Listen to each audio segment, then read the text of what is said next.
Okay, so recently I did the unpopular book opinions tag. I'll have that linked up in the cards if you want me to be salty, I guess, if that's something you want to see.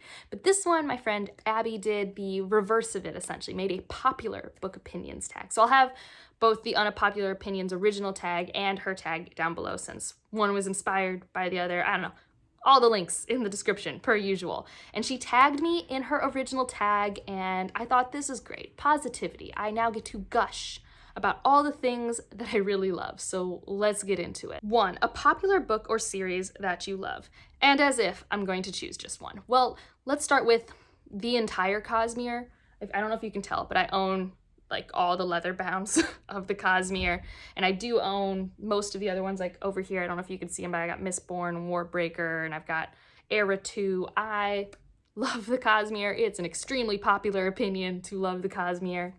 It works for me. I'm rereading Mistborn Era 1 right now for either the third or fourth time. I really couldn't tell you. I love it a lot. I also really like the Broken Earth trilogy. I feel like that's a popular one, or gaining popularity, as it should. It's a work of art. It's amazing. I also really like the Winternight trilogy, which you can't see. It's on this part of my shelf.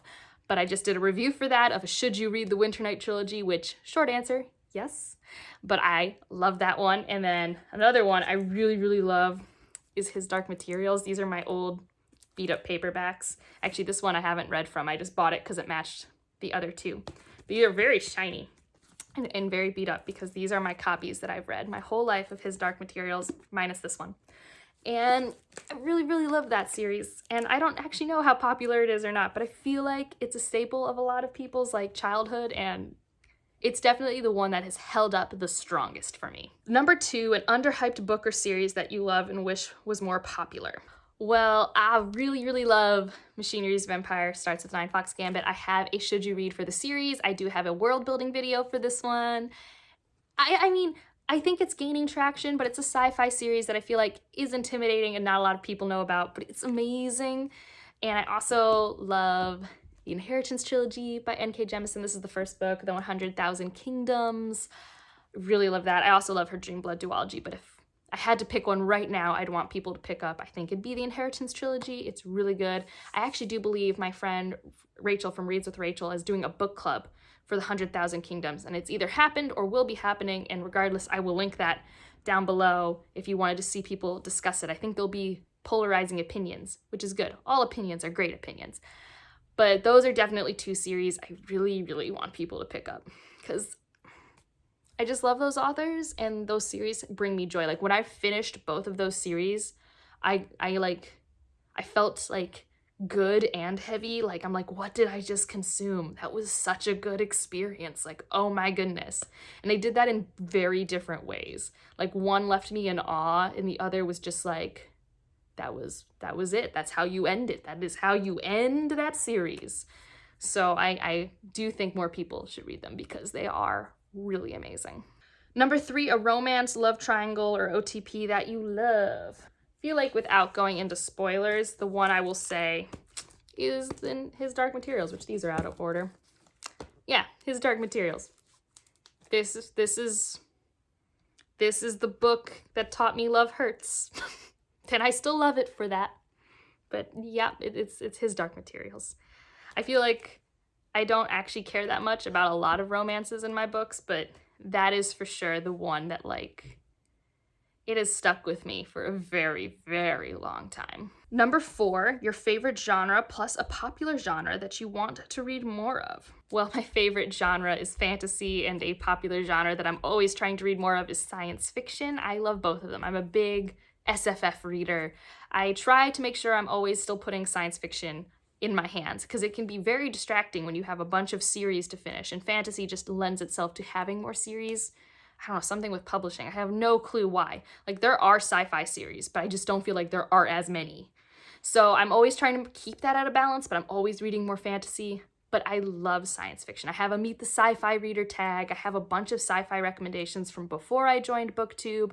I'm pretty sure coming up, or it's already happened, I'm going to be part of a World Hopper sci-fi video recommendation. I love science fiction, and I want to keep reading more of it and keep making sure I put it in my hands because some of the coolest ideas are happening in that genre space. Number 5, a popular or beloved character that you love or a character that you feel deserves more love.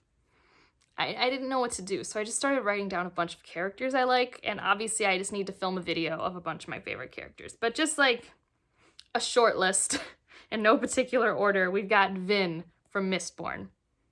Vin's awesome. I'm also reading Mistborn right now and like meeting her for the first time. Also Sazed. I just met Sazed for the first time again, which I don't know if that's how you say his name, and I don't care. I'm so excited. And Misaki from Sword of Kaigen. Misaki is maybe the favorite character that I met in 2020. She's phenomenal. Great mom energy. Vazia from the Winter Night trilogy, probably one of the top 3 reasons I love that trilogy is Vazia, and watching her journey and like how relatable she is and just how she is just a great hero. Like, you want to just talk great heroes? Vazia. Great, amazing hero. I would also say Adolin from Stormlight Archives. I do think he's my favorite Stormlight Archive character. I am happy to know since joining BookTube that this is not a hot take. Like, I do think there's definitely like lines. There are Kaladin, there's Adolin. I do like Kaladin. Kaladin is very awesome. I just really like Adolin and the situations he's put in from Oathbringer on. I'm just like really liking how he's responding to the situations he's put in. And I just think for me, currently, it might not stay that way. We've got 6 more books, but currently he's my emotional support character, which is kind of like that for everyone in the series, but he's also that for me. So I really love Adolin. I think Kip gets a bad rep from the Lightbringer series, mainly because when you first meet him for the first 2 books, he is an insufferable teenager. But he grows up, there are 5 books, and I really like his journey, and I really like where he ends up in, I think it's The Blood of Mirrors, book 4. So I really love Kip's journey, and I feel like he gets a bad rap because when you first meet him, he's a teenage boy, and like being in the mind of a teenage boy, I don't want to be there, so I understand when other people don't want to be there, but he really does grow, and I really do appreciate him. I love Steris from Mistborn Era 2. I have learned that more people like her, but Steris is my girl. I love Steris. I also recently did like a character-based tag video. It's like the Choose Your Own Adventure character tag. I'll link that in the cards because I talk about a lot of characters I really love and why I love them. So if you want to, a lot of these characters actually aren't on it. Some are, but if you want to like know my thoughts about lots of characters that have left impressions on me, it's definitely a good place to go. And the last one I'll mention is Geralt. Mainly because I feel like Sapkowski needs to give Geralt more time. You've created one of the best monster hunters to ever grace a page. Let him hunt monsters. Just let Geralt hunt monsters. That's all I have to say. Thank you for coming to my TED Talk. Number 6, an auto-buy author. I have 3. Brandon Sanderson, N.K. Jemisin, and Yoon Ha Lee. Those are the auto-buy authors. Those are the people I buy. I actually just bought Phoenix Extravagant by Yoon Ha Lee, because I didn't own this one yet. And like, I thought, well, I can get it from the library, which is what I normally do. And then I'm like, Angela, in what universe are you not going to want this book? Just buy it.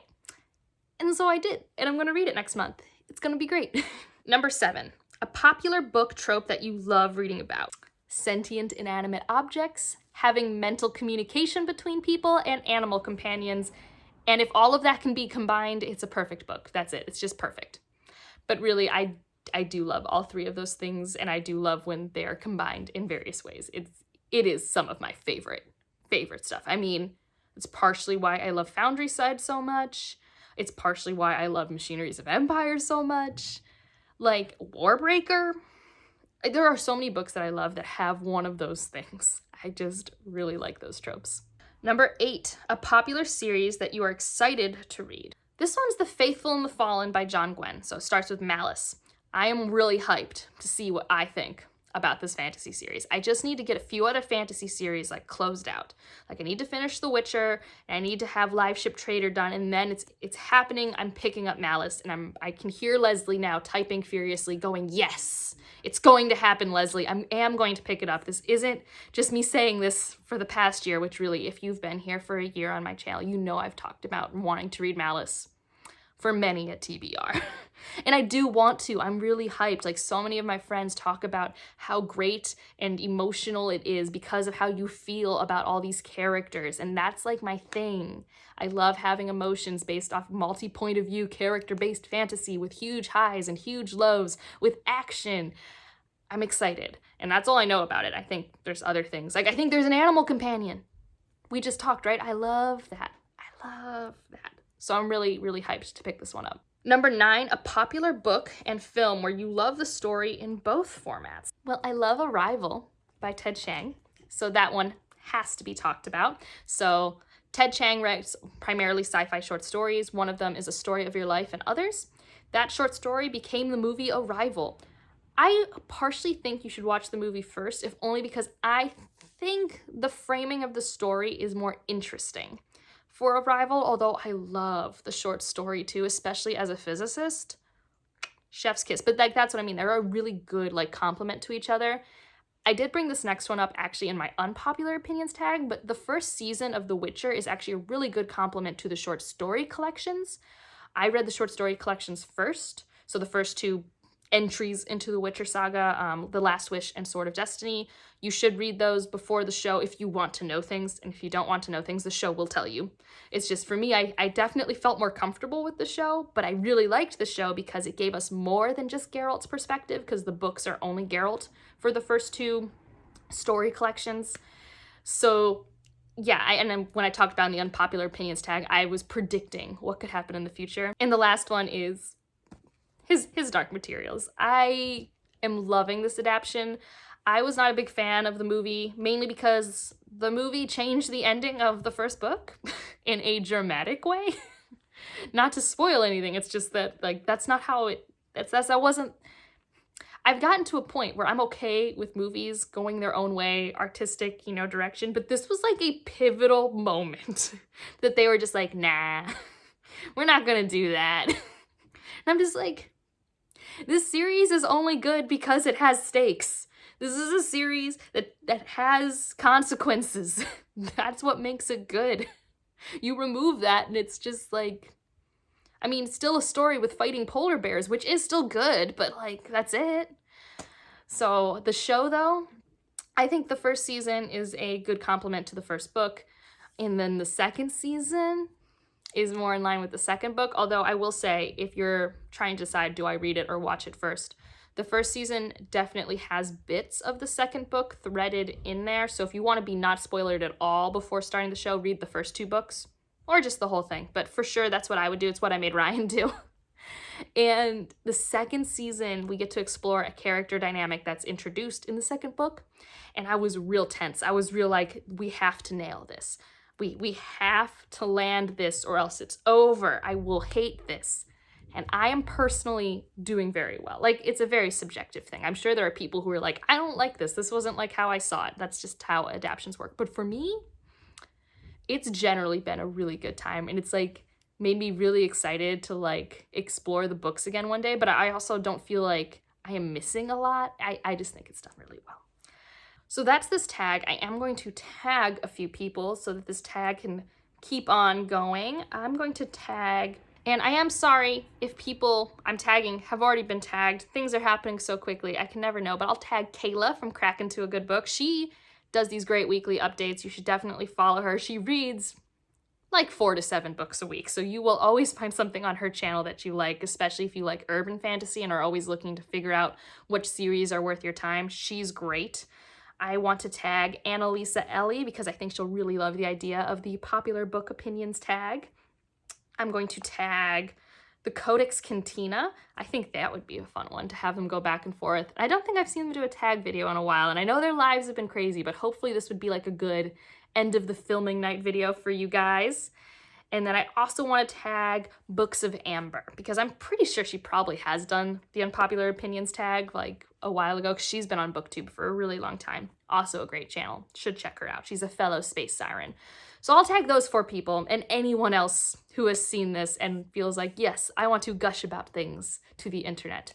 Feel free, and if you don't have a channel or don't want to, you can comment any of your answers down below, or we can talk in my Discord. There's always a public link for that in the description.